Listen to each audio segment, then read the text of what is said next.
नमस्कार, मी मधुरा. झी24 तास मध्ये आपलं स्वागत आहे. हितगुज या आमच्या खास कार्यक्रमात आपण रोज विविध विषयांवर चर्चा करून तज्ञांचं मार्गदर्शन घेत असतो आणि आज आपण हितगुज मध्ये चर्चा करणार आहोत पोटाचे आजार व आयुर्वेद या विषयावर. आणि या विषयावर चर्चा करण्यासाठी आमच्या स्टुडिओमध्ये आल्यात या विषयातील तज्ञ वैद्य गौरी मंदार बोरकर. विषयाला सुरुवात करण्यापूर्वी मी गौरी वैद्य यांचं आमच्या स्टुडिओमध्ये स्वागत करते. नमस्कार डॉक्टर. नमस्कार. वैद्य गौरी मंदार बोरकर हे आयुर्वेदाचार्य असून त्यांनी BA-MS केल्यानंतर आयुर्वेदात MS ही पदवी संपादन केली आणि त्यांनी गायनेकोलॉजीमध्ये स्पेशलायझेशन केलं आहे. तसंच त्या संस्कृत विषयातही पारंगत आहेत. गेल्या 17 वर्षांपेक्षा अधिक काळ त्या या क्षेत्रामध्ये कार्यरत आहेत. डोंबिवली तसंच ठाणे इथे त्यांचं पंचकर्म सेंटर आहे. पुणे आणि कोल्हापूर इथेही त्या व्हिजिट देत असतात. कोल्हापुरातील विश्ववती आयुर्वेद इथेही त्यांची नियमित व्हिजिट असते. नामांकित आयुर्वेदाचार्य डॉक्टर समीर जमदग्नी यांचं मार्गदर्शन वैद्य बोरकर यांना वैद्यकीय क्षेत्रासाठी खूपच उपयुक्त ठरलंय. चला तर आपण या विषयाबद्दल अधिक चर्चा करूयात डॉक्टर बोरकर यांच्याशी. मात्र तुम्हालाही या विषयाशी निगडीत काही प्रश्न असतील किंवा शंका असतील तर तुम्ही आमच्या टोल फ्री क्रमांक 1800-22-101 वर संपर्क साधून त्यांना थेट प्रश्न विचारू शकता. तेव्हा लगेच चर्चेला सुरुवात करूया. पुन्हा एकदा स्वागत आहे. आणि आज आपण पोटाचे आजार आणि आयुर्वेद ह्या विषयावरती चर्चा करणार आहोत. खरं तर पोटाचे आजार उद्भवले की पोटदुखी सुरू झाली तर आपण अनेकदा दुर्लक्ष करतो. मात्र हे पोटाचे आजार किती महत्त्वाचे असतात आणि ह्यावरती आपण आज सगळ्यात अगोदर तुम्हाला प्रश्न मी तुम्हाला विचारते की नेमकं काय आहे ह्या पोटाच्या आजाराचं वैशिष्ट्य आणि महत्त्व आहे. बेसिकली कसं आहे की आहार म्हणजे काय तर शरीराच्या बाहेर असणारे जे घटक आहेत ते शरीरामध्ये घेऊन त्याचं परिवर्तन शरीर घटकांमध्ये करणं. म्हणजे आपल्या शरीरातला जो अग्नी आहे तर तो शरीर घटकांमध्ये त्याचं परिवर्तन करत असतो. या वेळेला जेव्हा अग्नी ज्या वेळेला बिघडतो तर त्यावेळेला आजार हे पोटाचे चालू होतात. इव्हन आयुर्वेदामध्ये असं म्हटलेलं आहे की रोगा सर्वेपी मंदेग्नौ, म्हणजे सगळ्या आजारांचं कारण हे मूळ कारण हे अग्निमांद्य असतं. आणि त्याच्यामुळं अग्नीचं महत्व अतिशय महत्वपूर्ण आहे. अर्थातच आता तुम्ही अग्नीचं महत्व अतिशय महत्वाचं असं सांगितलं. मात्र ह्या पोटाच्या आजाराची काय नेमकी कारणं असतात साधारणतः, त्याविषयी काय सांगाल? बऱ्याच वेळेला असं होतं की आपल्या खाण्यापिण्याच्या पद्धती ज्या असतात त्या बऱ्याचदा चुकीच्या असतात आणि त्या कारणामुळं अग्नीवरती परिणाम येत असतो. जसं आपण म्हटलं की अग्नी लहान असताना त्याला छोट्याच लहान मुलांपासून जेव्हा आपण आहाराची सुरुवात करत असतो त्यावेळेला आहार हा लहान मुलांना देत असताना सुद्धा योग्य पद्धतीने द्यायला पाहिजे. म्हणजे शरीरा बृहण होण्यासाठी म्हणजे शरीर घटक वाढण्यासाठी त्याचा उपयोग होत असतो. परंतु अगदी लहानपणापासून खूप प्रिझर्वेटिव्ह असणाऱ्या गोष्टी किंवा इतर अबरचबर जसं वेफर्स आणि ह्या गोष्टी असतात हे जर का लहान मुलांना आवडते म्हणून देत गेलं तर शरीराच्या घटक जे आहेत ते विकृत पद्धतीचे तयार व्हायला लागतात आणि मग शरीराची इम्युनिटी सुद्धा हॅम्पर व्हायला लागते.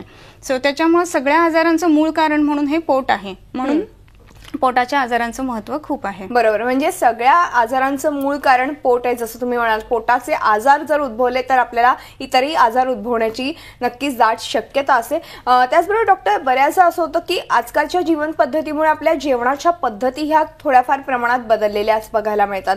तर ह्या पद्धती नेमक्या कशा असायला पाहिजेत त्याविषयी काय मार्गदर्शन कराल? सगळ्यात महत्वाचं म्हणजे जमिनीवरती मांडी घालून बसणं जेवण्यासाठी. ही गोष्ट सगळ्यात सुंदर आहे. ह्याचं कारण मांडी घातल्यानंतर शरीराची जी विशिष्ट आकृती तयार होते त्यामुळे अग्नी प्रज्वलित होत असतो आणि शरीर अग्नी जो असतो आपल्या शरीरातला तो अन्न पचवण्यासाठी तयार होत असतो. बरोबर. परंतु खुर्चीवर बसून किंवा येता जाता भटकत हातात प्लेट घेऊन ह्या पद्धतीनं आजकाल जे खाणं पिणं आपण बघतोय, इव्हन टीव्ही समोर बसून जेवणं, ही गोष्ट चुकीचीच आहे. तर त्याच्यामुळे बसताना जेवण्याची जी पद्धत आहे ती व्यवस्थित असायला हवी. त्याच्यासोबत अजून एक महत्वाची गोष्ट म्हणजे बऱ्याच वेळेला गृहिणी किंवा घरातल्या काही स्त्रिया ज्या असतात ते भाजी चिरलेलं ताट किंवा भाजीवर झाकलेलं ताट ह्या गोष्टी जेवणासाठी वापरत असतात. तर जेवणाचा जो अँबियन्स आपण ज्याला म्हणतो की ताट वाढलेलं कसं आहे तेही तेवढंच महत्वाचं आहे. ह्याचं कारण जेवढं आपण जिभेने जेवतो त्याच्यापेक्षा आपण पहिल्यांदा डोळ्यांनी जेवतो असं असतं. सो आपल्याला हॉटेलमध्ये प्रेझेंटेशन हॉटेलमध्ये आपल्याला का आवडतं तर आपण बसलेलो असतो आणि ते सुंदर बनवून ते घेऊन आलेले असतात. बरोबर. तशीच चव घरी असेल ना तरी त्याची मजा येत नाही. ह्याचं कारण असं असतं की प्रेझेंटेशन चांगलं नसतं. त्याच्यामुळे आपण प्रेझेंटेशन निश्चितच सुधारण्यासाठी प्रयत्न करायला हवेत. बरोबर. सुंदर वाढलेलं जे ताट असतं की मीठ, डाव्या बाजूला लिंबू, कोशिंबीर चटणी, उजव्या बाजूला भाजी, आमटी, उसळ ह्या पद्धतीनं वाढलेलं, मध्यंतरामध्ये भात, असं जर का वाढलेलं जेवण असेल आणि गरम आणि सुग्रास असेल तर ते निश्चितच खायला चांगलं वाटतं. आणि त्याच्यामुळे भुक्तस्य अग्नी औदार्य मुदीरयते असं म्हटलंय. म्हणजे खाणाऱ्याचा अग्नी जो आहे ना तो आणखीन प्रज्वलित असतो. म्हणजे आपण एक पोळी खाणार असो तर तिथे 1.5 पोळी आपण सहज खाऊ शकतो, प्रेझेंटेशन चांगलं असेल तर. प्रेझेंटेशन अन्नाचं अतिशय महत्वाचं आहे. अर्थातच आता तुम्ही म्हणालात की डोळ्यांनी आपण सगळ्यात अगोदर जेवतो आणि नंतर आपण तोंडावाटे हे अन्न ग्रहण करतो. खूप महत्व आहे एकूणच प्रेझेंटेशनला. मात्र जेवताना अनेकदा लोक पाणी पित असतात, एक घास झाला की पाणी पितात, असं अनेक लोकांच्या बाबतीत आहे. मात्र हे नेमकं पाणी कधी प्यावं, जेवणाच्या अगोदर प्यावं की नंतर प्यावं, हा प्रत्येकाला पडलेला प्रश्न आहे. त्याविषयी काय सांगा? बरोबर आहे, कारण आजकाल ह्याच्याबद्दल बऱ्याच वेगवेगळी मतमतांतर आपण ऐकत असतो. जेवताना बिलकुल पाणी प्यायचं नाही आणि जेवणाच्या नंतर 1 तासांनी पाणी पिणं हाही एक प्रकार आहे. परंतु आयुर्वेदात असं सांगून ठेवलंय की अन्नेन कुक्षौर द्वाविंशौ पानैनैकं प्रपुरेत आश्रयम पवनादीनाम चतुर्थम अवशेषेत. म्हणजे काय, आपल्या जर का स्टमकचे आपण 4 भाग जर का धरले तर त्यातले 2 भाग अन्नाने, 1 भाग पाण्याने आणि 1 भाग जो आहे तो त्याच्या चलनवलनासाठी मोकळा ठेवावा. त्याचाच अर्थ असा आहे की आपण जेवत असताना घोट पाणी मध्ये मध्ये प्यायला हवं. सर्वसाधारणपणे जेवत असताना 200 ते 300 ml पाणी घ्यायला हरकत नसते. हे पाणी कशासाठी असतं तर ज्या वेळेला स्टमकमध्ये चर्निंग होत असतं, त्याची जी प्रोसेस असते, तर ते चर्निंग होत असताना तिथे काही प्रमाणामध्ये ओलावा असणं गरजेचं असतं. आणि तो ओलावा जर का मिळाला नाही तर चर्निंग व्यवस्थित होत नाही आणि म्हणून जो अन्नाचा पहिला अवस्थाभाग जे म्हटलंय तर तो विकृत होण्याची शक्यता असते. म्हणून थोडं थोडं घोट पाणी घेणं हे गरजेचं असतं. बरोबर. जेवणात नेमका कशाचा समावेश असावा? आपण मगाशी प्रेझेंटेशन बद्दल बोललो, मात्र नेमका कशाचा समावेश असावा त्याविषयी काय सांगाल? कसं आहे, 6 रस सांगितलेत. रस हा स्वादू, अम्ल, लवण, तिक्त, उष्ण आणि कषायका हा असे. तर हे 6 रस अन्नामध्ये असायला हवेत. नित्यम सर्व रसाभ्यास हा हे जे सांगितलं आहे, म्हणजे सगळे रस जर का नेहमी घेतले गेले तर त्याच्यामध्ये आपली इम्युनिटी वाढत असते. त्याच्यामुळे मला कडू आवडत नाही, मी कडू खाणार नाही, किंवा मला गोडच आवडतं, मी गोडच खाईन, असं जर का केलं तर एक रसाभ्यास हा सर्व रोगानाम असं म्हटलंय. सर्व रोगांचं आमंत्रण आहे. एकच रस जर तुम्ही घेत असाल तर तिखट आवडतंय म्हणून तिखटच घेताय हे योग्य नव्हे. तर 6 रस त्या अन्नामध्ये असायला हवेत. बरोबर. पण मग हे 6 रस तुम्ही म्हणतायत, पण हे रोजच्या जेवणामध्ये आपलं असणं किती महत्वाचं आहे? कारण की बऱ्याचदा हे सगळ्या गोष्टी आपण पाळू शकूच असं नाही. बरं, कसं आहे ना की 6 रस कोणते आणि किती प्रमाणात घ्यायचे त्यालाही अर्थ आहे. मीठ जे आपण बघतो ते चमचाभर छोटंसं वाढलं जातं, त्याच्या बाजूला जे असते ते चटणी, लोणचं असतं. तर हे तिखट पदार्थ जे आहेत ना ते थोडे थोडे अग्नीला प्रज्वलित करण्यासाठी म्हणून बोटबोट खाण्याचे पदार्थ आहेत. आणि प्रामुख्याने ज्याला आपण ब्लँड म्हणतो किंवा मधुर रसप्राय असा जो आहार आहे तो घेतला गेला पाहिजे. तर पोळी, भाकरी आणि वरण, आमटी ह्या गोष्टी त्याच्यामध्ये येत असतात.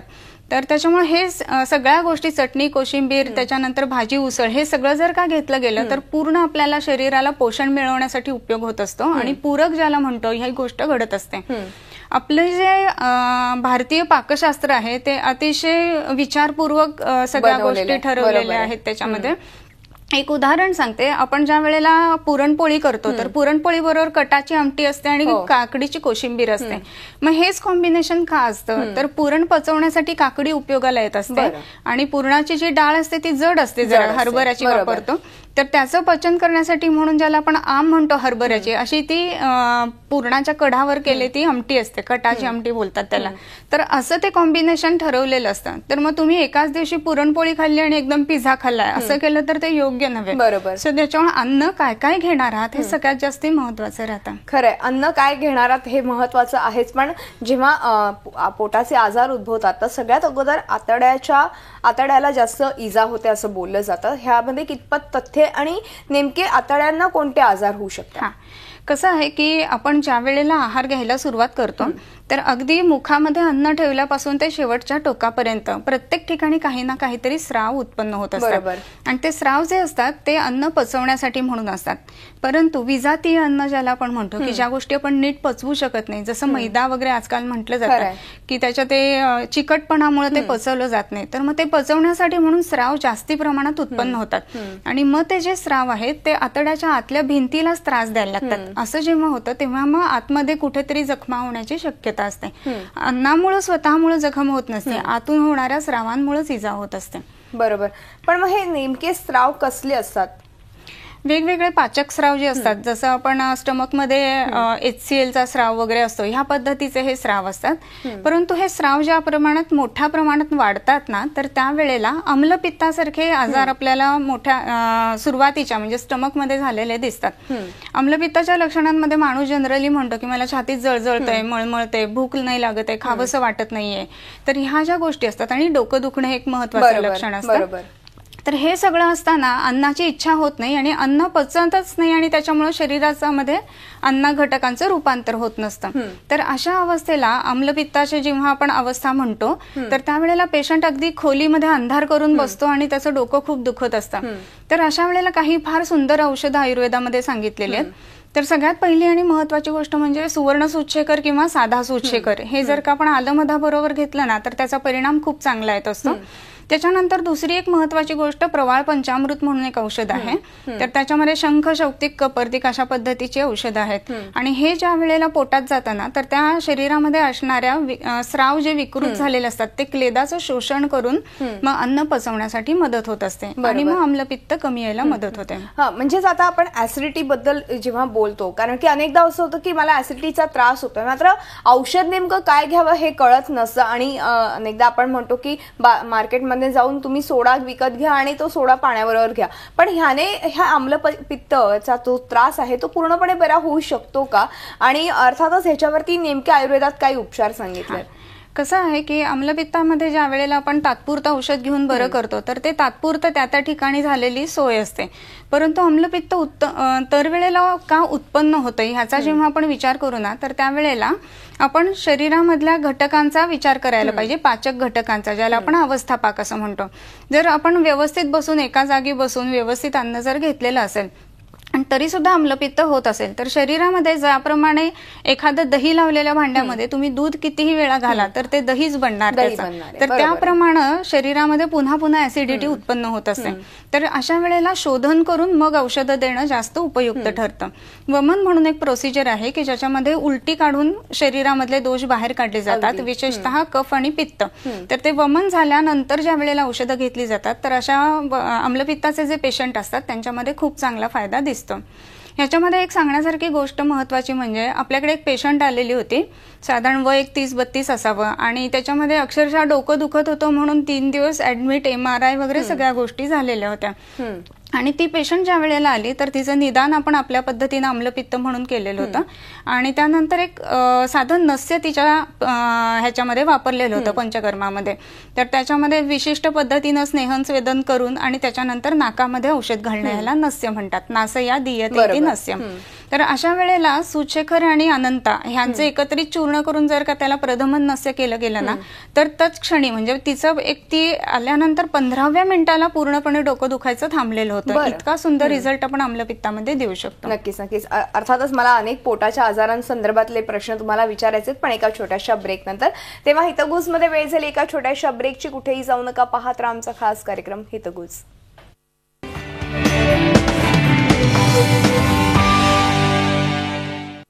ब्रेक नंतर हितगुज मध्ये आपलं पुन्हा एकदा स्वागत आहे आणि आज आपण पोटाचे आजार व आयुर्वेद ह्या विषयावर चर्चा करतोय आणि आपल्या सोबत आहेत वैद्य गौरी मंदार बोरकर. आपण पुन्हा एकदा चर्चेकडे वळणार आहोत, पण तत्पूर्वी आपल्याला सोलापूरवरून संतोष यांचा फोन आलेला. विचारा काय प्रश्न आहे. नमस्कार संतोष, बोला. नमस्कार. नमस्ते मॅडम, काय होतंय म्हणजे माझं वय 31 वर्ष आहे. पहिलं मला मुळव्याधाचा थोडा त्रास होता. आता अलीकडे म्हणजे जेवण केलं का तर लगेचच मला शौचालयाला जावंच लागतं 4 ते 5 वेळा दिवसातून. म्हणजे त्याच्याविषयी म्हणजे काय आयुर्वेदिक औषध वगैरे तरी काय फरक पडू शकतो? मूळव्याधीचं ऑपरेशन झालंय का? ऑपरेशन आहे ते इंजेक्शनद्वारे मी उपचार घेतले होते. बरं, नक्कीच. संतोष, तुमचा प्रश्न कळलाय, काय सांगाल डॉक्टर? कसं असतं, बऱ्याच वेळेला जेवण झाल्या शौचालयात जावं लागणं ही जी गोष्ट आहे ना, ह्यालाच आयुर्वेदामध्ये प्रवाहिका किंवा आव पडणं असं म्हणतात. तर बऱ्याच वेळेला असं होतं की, आणि विशेष करून ह्या गोष्टी सकाळी घडतात, संध्याकाळी जेवल्यानंतर तसा फील पटकन येत नाही. तर असं जर का प्रवाहिकेसारखी लक्षणं ही असतील तर त्याच्यामध्ये औषधांमध्ये सगळ्यात महत्वाची गोष्ट एक इंद्रयव किंवा कुटज म्हणून औषध असतं. तर कुड्याचं पाळ आपण त्याला म्हणतो, तर ते उगाळून जर का पोटात रोज 1 चमचा घेतलं गेलं तर आव ही पचण्यासाठी नक्कीच मदत होत असते. दुसरी महत्वाची गोष्ट, आव असताना बऱ्याच वेळेला कसं असतं की ब्रेडचे पदार्थ किंवा बाहेरचे पदार्थ हे घेतले जात असतात किंवा त्याची सवय असते. आणि बाहेरच्या पदार्थ बनवत असताना जेव्हा उघड्यावरचे किंवा आपण रस्त्यावरचे पदार्थ घेतो त्यावेळेला त्याच्यामध्ये हे अमिबिक कॉन्टॅमिनेशन होत असतं आणि त्याच्यामुळे आव ही पुन्हा पुन्हा होत असते. विशेष करून फिको ओरल रूट ज्याला म्हणतात की शौचाला गेल्यानंतर हात जरी धुतले तरी त्याच्यामध्ये अमिबिया आपल्या ह्याच्यावरती हातावरती राहिलेले असतात. पुन्हा त्याच हाताने आपण खाणार किंवा जेवणार तर त्याच्यामुळे स्वतःच्याच इन्फेक्शन पुन्हा स्वतःला या पद्धतीनं होत असतं. बरोबर. तर ह्याच्यामध्ये काही औषधं जी विशिष्ट द्यायला हवीत तर त्याच्यामध्ये एक बस्ती म्हणून औषध त्याचा फार खूप चांगल्या पद्धतीनं काम करतं. शाल्मली वृंत म्हणून, शाल्मली एक वनस्पती आहे आयुर्वेदामध्ये वापरली जाते, तर त्याच्यापासून बनवलेला एक विशिष्ट प्रकारचा बस्ती असतो, त्याला पिच्छा बस्ती असं म्हणतात. तर हे बस्ती जर ह्यांनी घेतले आणि त्याच्यानंतर औषधं घेऊन जर का आहार विहार व्यवस्थित ठेवला तर निश्चितच आव पूर्ण बरी व्हायला मदत होऊ शकते. बऱ्याच IBS बद्दल ऐकून आहे, मात्र IBS नेमकं काय आणि IBSचा आणि मनाचा काही संबंध येतो का? बरोबर. IBS म्हणजे आपण इरिटेबल बॉवेल सिंड्रोम आजकाल म्हणतो. तर आजकाल जेव्हा आपण बघतो ना तर 10 पैकी 2 जणांना तरी IBS असतं की आपली लाईफस्टाईल बदललेली आहे, स्ट्रेस खूप असतो आजकाल. तर त्याच्यामुळे खाल्ल्यानंतर पोटात दुखायला लागणं, इव्हन काहीतरी मनात विचार आल्यानंतर पोटात दुखायला लागणं, ह्या गोष्टी त्याच्यामध्ये घडत असतात. बरं. आयुर्वेदानुसार जर विचार केला तर ह्यालाच भय शोकज अतिसार असं आपण म्हणू शकतो. तर त्याच्यासाठी विशिष्ट पृष्णीपर्णी वगैरे ह्या वनस्पती असणारी एक पेज सांगितले. ह्या IBSचे जे पेशंट असतात ना त्यांच्यामध्ये विशेष करून अन्नासोबत औषध देणं असं जर का आपण केलं ना तर त्याच्यामध्ये खूप चांगला त्याचा फायदा दिसतो. म्हणजे औषध वेगळं आणि आहार वेगळा असं न करता आपण भात शिजवतोय तर भात शिजवतानाच त्याच्यामध्ये औषध घालणं, पोळी समजा करतोय तर कणिक मळतानाच त्याच्यामध्ये औषध घालणं असं जर का केलं तर त्याचा परिणाम खूप चांगला दिसतो. बरोबर. धने म्हणून आपल्याला नेहमी जी आपण वापरामध्ये असणारी वनस्पती आहे तर हे धन्याची पावडर जी असते ना ती कणकेमध्ये जर का घालून आपण त्याच्या पोळ्या केल्या किंवा पराठे केले तर त्याच्यामध्ये इरिटेबल बॉवेल सिंड्रोम बरा होण्यासाठी म्हणून ह्या पद्धतीनं औषधं आपल्याला वापरता येत असतात. बरोबर. याच्यामध्ये विशेष करून आता आपण बोललो की मनाचा संबंध खूप राहतो. तर ज्या ज्या वेळेला मनामध्ये काहीतरी टेन्शन येतं, विचार येतात त्यावेळेला पुन्हा पोटदुखी ही चालू होत असते. अशा वेळेला आयुर्वेदामधलं एक शिरोधारा म्हणून पंचकर्म सांगितलेलं आहे. तर पेशंटला झोपून शंकराच्या पिंडीवरती जशी धार पडत असते तशी पेशंटच्या माथ्यावरती ही धार पडत असते. त्याच्यामुळे मनातले विचार, निगेटिव्हिटी ह्या गोष्टी कमी येतात. ते कमी आल्यानंतर IBS हे बरं होण्यासाठी मदत होत असते. ह्याच्यामध्ये या एव पित्त धरा कला सा एव मज्जा धरा कला असं म्हटलंय. आपल्या पोटामध्ये जो पचन करणारा अवयव आहे त्याला पित्त धरा कला असं म्हटलंय. तोच मज्जा धरा म्हणजे ब्रेनशी संबंध त्याचा आहे. इव्हन मॉडर्न मेडिसिन मध्ये सुद्धा ह्याला गट ब्रेन असं म्हटलं जातं की आपल्या गटमध्ये असणारा ब्रेन. सो आपल्या मनामध्ये जे विचार असतील ना ते पचवण्याच्या वेळेला कारणीभूत ठरत असतात. उदाहरणार्थ आपल्याला एक छोटी गोष्ट माहित असते नेहमीच की समोर वाघ बांधून ठेवला आणि शेळीला खायला घातलं तर शेळी कधी पुष्ट होऊ शकत नाही. त्या पद्धतीनं मनात विचारांचा वाघ जर का असेल ना तर कुठलाही माणूस. अगदी खरंय. नक्कीच आपण एक छोटासा ब्रेक घेणार आहोत डॉक्टर आणि अशी चर्चा पुढे चालू ठेवणार आहोत. तेव्हा हितगुज मध्ये वेळ झाली एका छोट्याशा ब्रेकची. कुठेही जाऊ नका, पाहत राहा आमचा खास कार्यक्रम हितगुज.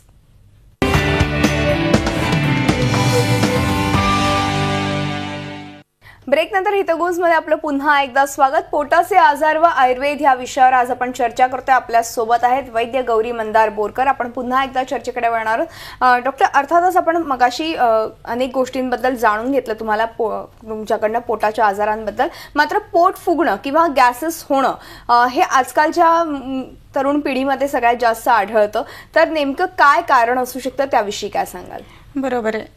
आयुर्वेदामध्ये 3 प्रकारचे अजीर्ण सांगितलेले. तर त्याच्यामध्ये विष्टब्धाजीर्ण म्हणून एक प्रकार असतो की ज्याच्यामध्ये वात जास्त तयार होतो आणि वात तयार होत असल्यामुळं मोठ्या आतड्यामध्ये अन्न तसंच पडून राहतं आणि फर्मेंट झाल्यानंतर जशी एखादी गोष्ट फुगते ना तसा त्यातनं गॅस तयार व्हायला लागतो आणि म्हणूनच गॅसेस आणि त्याच्यामुळे पोट दुखणं ह्या गोष्टी चालू होतात. त्याच्यासाठी दीपयंत्र आणि प्रेशर असं एक पद्धती आपण करत असतो त्याच्यामध्ये. तर दीपयंत्र म्हणजे काही विशिष्ट पद्धतीनं पोटाच्या ठिकाणी निर्वात जागा तयार करणं आणि त्यामुळे ते पोट खेचलं जातं आणि त्याच्यामुळे काय होतं शरीरामधले जे आतडी असतात तर त्यांच्या चलनवलनाला वाव मिळू शकतो. आणि त्याच्यानंतर पाठीवरती विशिष्ट प्रकारे प्रेशर दिल्यानंतर पाठीचे प्रेशर पॉइंट्स दाबल्यामुळे हा वात कमी येत असतो. ज्या वेळेला पोटदुखीमुळे एकदम रेस्टलेस असतो पेशंट तर त्यावेळेला ह्याचा उपयोग खूप चांगल्या पद्धतीनं होत असतो.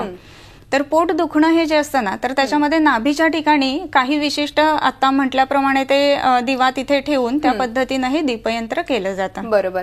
मी आता आपण बघतोय त्या व्हिडिओमध्ये तशा पद्धतीने खरं तर ते केलं जाते, तशा पद्धतीचे उपचार करत आहेत.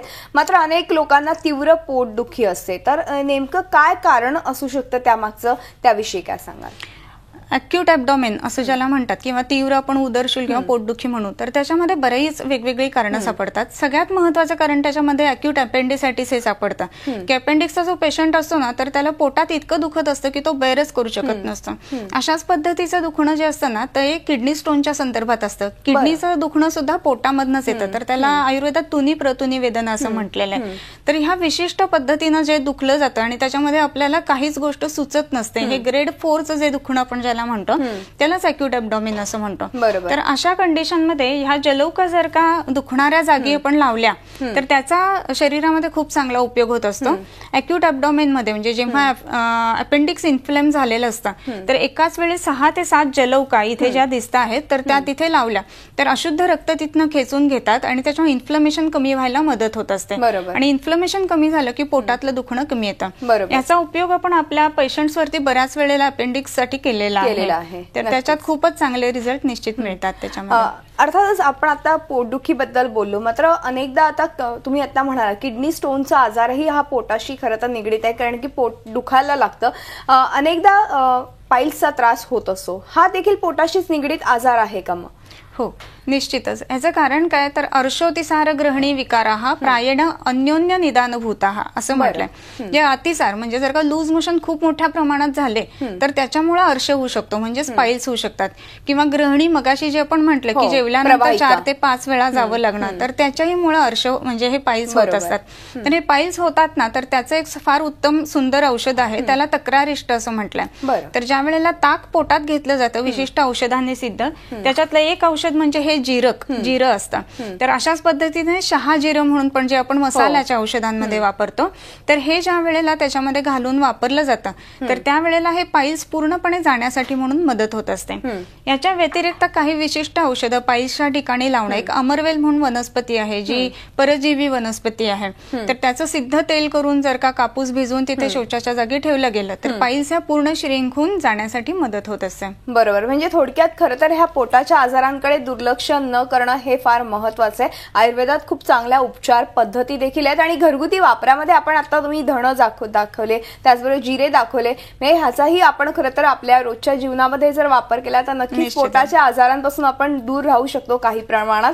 मात्र पोटाच्या आजारांकडे जर दुर्लक्ष केलं तर कॅन्सर सारखे आजारही उद्भवण्याचे चान्सेस असतात. तर खरं तर वेळ संपल्यामुळे डॉक्टर आज आपल्याला इथेच थांबावं लागते. मात्र पोटाच्या एकूणच विकारांविषयी आणि आयुर्वेदातल्या उपचारांविषयी तुम्ही खूप छान माहिती आपल्या प्रेक्षकांपर्यंत पोहोचवली, त्याबद्दल मनपूर्वक धन्यवाद. धन्यवाद. तेव्हा हितगुजमध्ये आज आपण इथेच थांबतो. तुम्ही पाहत राहा झी24 तास, रहा एक पाऊल पुढे.